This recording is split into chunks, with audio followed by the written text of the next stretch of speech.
খুলনা বিশ্ববিদ্যালয় ক্যাম্পাস থেকে আন্দোলন কর্মসূচির খবর জানতে সরাসরি যুক্ত হচ্ছে প্রতিনিধি পলাশ চন্দ্র ঢালির সঙ্গে।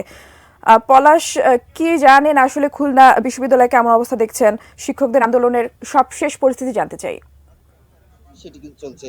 আপনি জানেন যে সর্বজনীন যে পেনশন স্কিম সেটি কিন্তু বাংলাদেশ সরকারের একটি অনন্য একটি পরিকল্পনা। কিন্তু সেটি যেহেতু বিশ্ববিদ্যালয়ের শিক্ষকরা তারা যেটা বলছে যে প্রত্যয় স্কিমটা চালু করলে তারা যে সমস্যার সম্মুখীন হবে, যে কারণে আজকে তাদের এই অবস্থান ধর্মঘট। এবং তারা এখানে সকাল থেকেই আজকের এই যে জুলাইয়ের প্রথম দিন আজকে থেকেই তারা কিন্তু এই অবস্থান নিয়েছেন। এবং আমরা একটু কথা বলবো যে স্যার, আপনারা তো আজকে থেকেই আপনাদের অবস্থান কর্মসূচি নিয়েছেন, ঘোষণা করেছেন, তো কি দাবি আপনাদের একটু যদি সংক্ষেপে বলেন।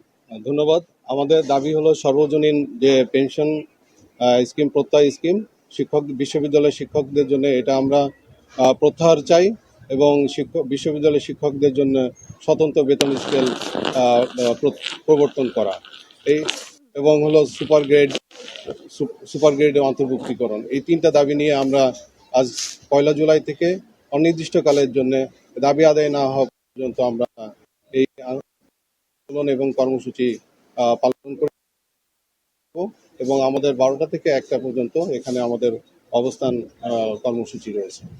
আচ্ছা, ধন্যবাদ। যেমন শুনছিলেন যে ছাত্ররা যেটা বলছিলেন যে তাদের যে দাবি যে এই সর্বজনীন যে পেনশন স্কিম মধ্যে প্রত্যয়টি প্রত্যাহার করা এবং একই সাথে সুপার গ্রেডে শিক্ষকদের অন্তর্ভুক্তি এবং শিক্ষকদের জন্য একটি নতুন যে স্পেশাল গ্রেডের একটি বেতন কাঠামো তাদের জন্য, সুপার গ্রেডের বেতন কাঠামো তাদের জন্য প্রণয়ন করা, এই তিনটি দাবিতে তারা কিন্তু এই অবস্থান কর্মসূচি নিচ্ছেন। এতে আমরা কিন্তু সকাল থেকে শিক্ষার্থীদের সাথে, বিশ্ববিদ্যালয়ের যে শিক্ষার্থী তাদের সাথে কথা বলেছি। তারা বলছিলেন যে শিক্ষকদের যে এই দাবি, তার সাথে তারা বলছে যে সরকারকে অবশ্যই এই শিক্ষকদের এই দাবির সাথে নেগোসিয়েশন করে একটি ঐকমত আসা এটাও জরুরি।